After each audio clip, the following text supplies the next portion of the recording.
Hey, bonjour tout le monde, j'espère que vous allez bien. Bienvenue dans une nouvelle vidéo de notre série où on installe à l'aide de Vagrant un cluster Kubernetes sur lequel on va proposer la possibilité d'installer un WordPress et tout ça. Donc le cluster installé avec Kubespray, donc on avance petit à petit. On a fait le plus dur, je dirais. Là, il nous reste juste une condition. Donc si on reprend par rapport aux vidéos précédentes, et c'est la condition sur laquelle quand notre variable WordPress, qui je vous le rappelle est remplie par un prompt au lancement de notre Vagrant, et bien quand cette variable est à yes, à ce moment-là, on va appliquer d'une part l'install NFS. Donc l'install NFS, qu'est-ce qu'elle fait? Elle fait que juste d'installer un serveur NFS sur notre machine de déploiement. Alors bien sûr ça se fait jamais. Le NFS il doit être ailleurs, il doit être isolé également.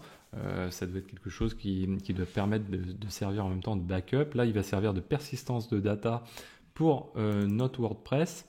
Et ensuite, donc, on fera le script d'installation également de notre WordPress auquel on va passer en paramètres. Souvenez-vous, on a demandé si l'utilisateur souhaitait définir une URL spécifique ou sinon on prendra wordpress.cube par défaut. Donc ça, voilà, donc c'est quelque chose assez simple. Donc on va créer le premier script d'installation NFS. Donc install nfs.sh. Donc pour ça, on va se rendre ici, on va faire vim install underscore nfs.sh. Toc, voilà. Et on va ensuite aller le récupérer ici. Voilà. Donc là, on part de notre script. Donc là, on va dire install nfs.sh. Ici, on va dire que c'est la version 1.0 et le reste ici, on s'en fiche. Description, donc installation de NFS pour nos PV Kubernetes. Ok. Donc, ce principe est assez simple. Donc, on va se rendre ici. On va fonctionner par copier-coller.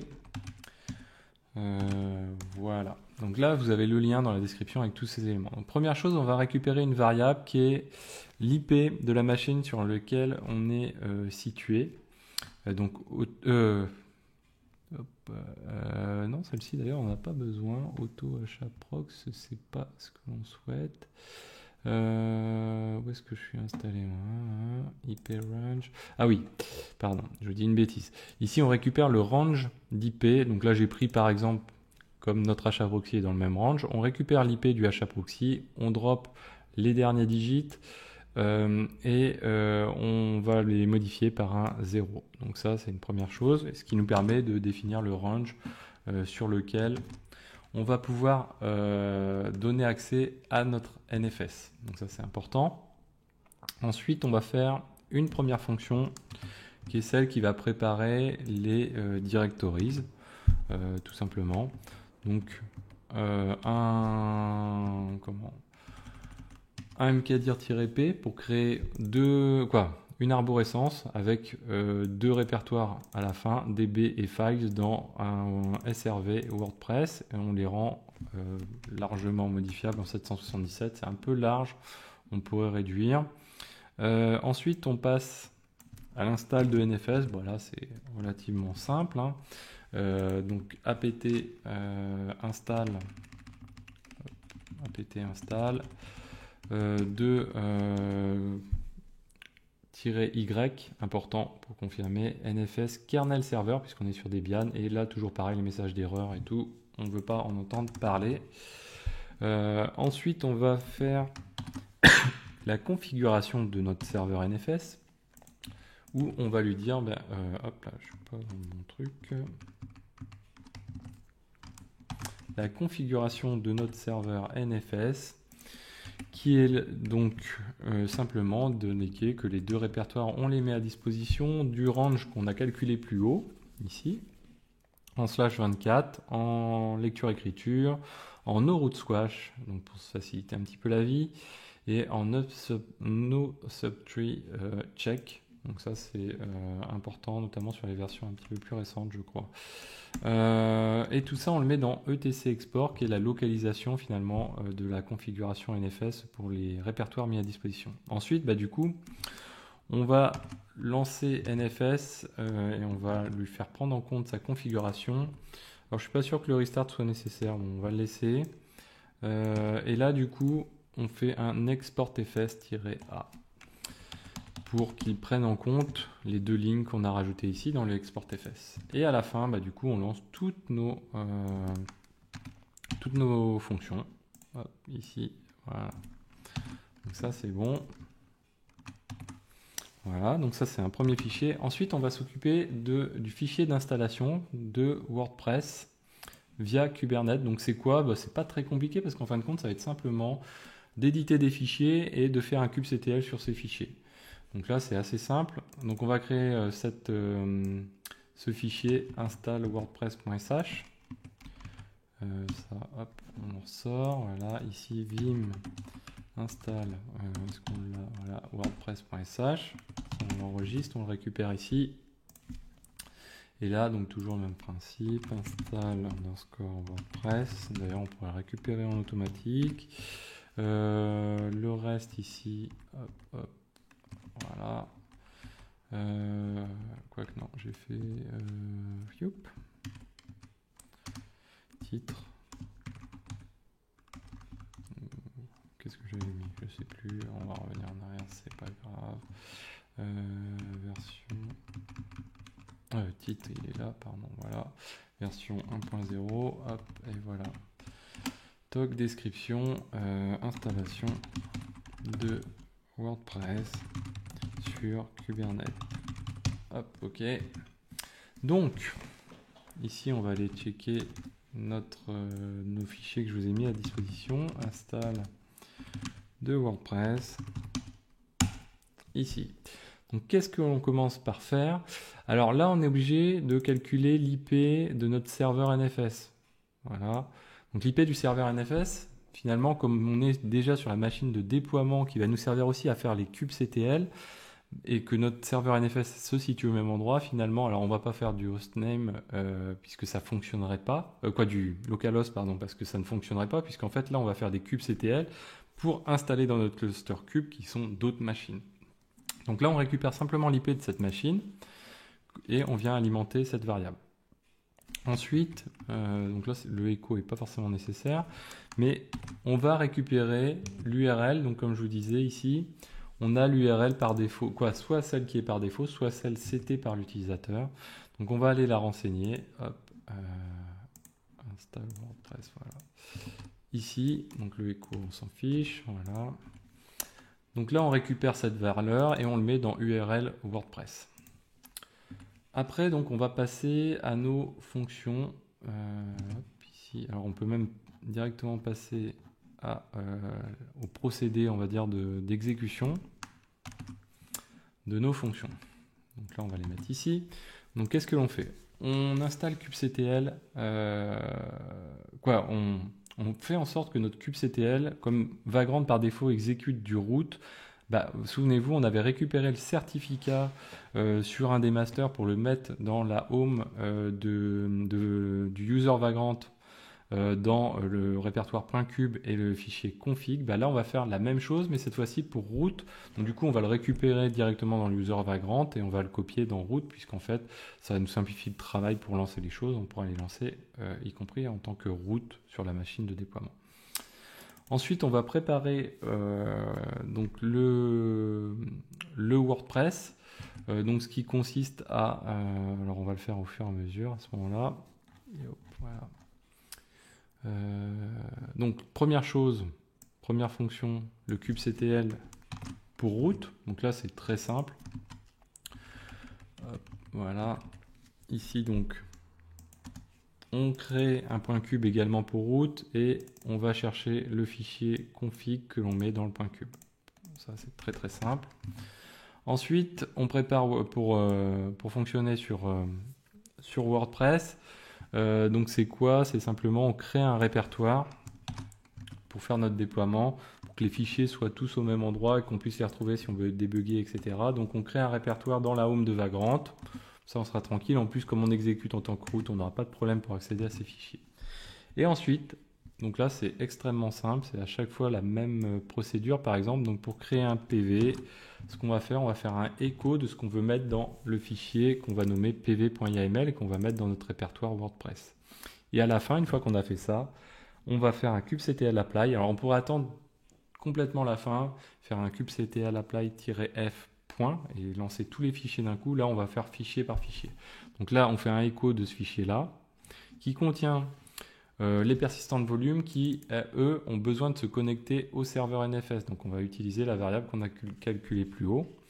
Et on va indiquer que sur le serveur NFS, donc ici, c'est le PV qui va être dédié à MySQL et qui aura un storage class. Le storage class permet de se relier au PVC qu'on va créer juste après.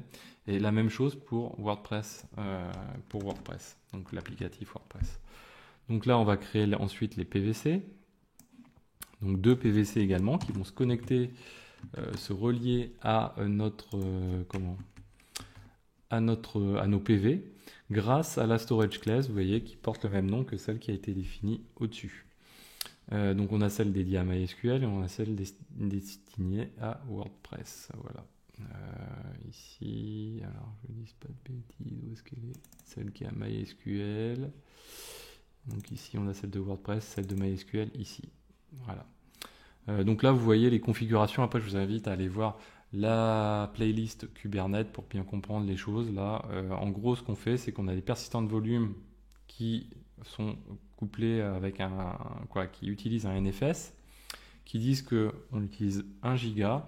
Et là on a un PVC qui consomme les 1 giga, en fait, qui va venir consommer de la ressource, donc qui consomme l'intégralité de la ressource. Alors ensuite on va créer le déploiement. Alors, ce qu'on va faire, on va faire comme ceci, install WordPress. Donc le déploiement, ça va être cette partie-ci, voilà. Donc les déploiements, on en a deux. Un pour MySQL, un pour WordPress, et juste avant, on va créer un secret. Donc le secret, c'est le mot de passe qui est là. Donc ça, c'est de la base 64, c'est pas le vrai mot de passe. Donc c'est quelque chose qui a été chiffré simplement. Donc c'est du base 64 et ça correspond à password en base 64. C'est rentré du coup dans un nom de secret qui est MySQL Pass, dont la clé password vaut password en base 64. Ensuite on a un déploiement qui est dédié à MySQL, donc on lui fixe notamment un volume mount pour conserver la data de notre MySQL. Donc on dit que dans le container du déploiement, on monte var lib MySQL dans un volume qui se nomme MySQL Persistent Storage. Derrière, on définit ce volume MySQL Persistent Storage et on dit que ça correspond au PVC qui est juste au-dessus, en fait, qui se nomme WordPress MySQL. On fait pareil pour le second déploiement qui est dédié à WordPress. On lui passe bien à chaque fois le password. Vous voyez que le password, on dit OK, tu récupères le secret qui se nomme MySQL Pass et tu récupères la valeur de la clé qui s'appelle password. Et pareil pour les volumes. Donc du coup, on a un volume qui est l'endroit où est situé le WordPress avec ses statiques, etc. dans var 3w.html et ça correspond au volume WordPress Persistent Storage et qui correspond du coup à un PVC qu'on a créé plus haut.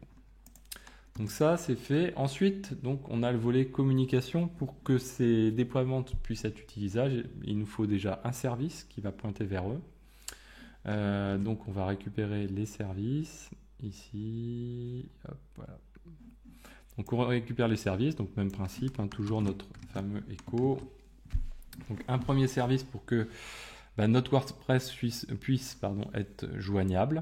Donc il va s'appeler, il va choisir un mode de sélection par label en disant que tous les pods qui appartiennent au label app dont la valeur est WordPress MySQL, il va les affecter à ce service. Donc ça correspond ici à notre app MySQL est là, donc notre template de pod affecte à chaque pod qui est créé app WordPress MySQL.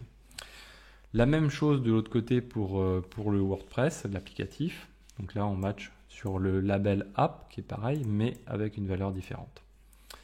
Et tout ça, on dit que c'est joignable sur le port 80. Et enfin, la dernière chose, donc là, pour que notre WordPress puisse être joignable, il nous faut simplement un ingress donc, que l'on va reprendre ici. Et souvenez-vous, au tout début, on a récupéré, quand on a passé à notre install WordPress un argument, la valeur de l'argument au tout début, ici, et on a dit qu'il venait alimenter la variable URL WordPress qu'on vient de reprendre ici pour indiquer que en fait, notre kubectl va installer un ingress qui va être couplé au host sur la route /. Et donc là, on va reprendre soit wordpress.cube, soit ce qui va être défini par l'utilisateur. Donc là, on va sauvegarder. Et donc, on va continuer cette fois-ci, on est prêt à lancer. Donc on va se rendre dans notre répertoire ici. Donc là, j'ai tous mes fichiers. Donc je peux faire un vagrant up. Et là, il va réinstaller la totalité des éléments. Donc on lance. Là, il nous pose la question, est-ce qu'on veut un ingress controller? Donc nous, on va tout dérouler. On va dire oui, on veut un ingress controller. Oui, on veut un WordPress. Et le WordPress, on va l'appeler par exemple xavki.cube.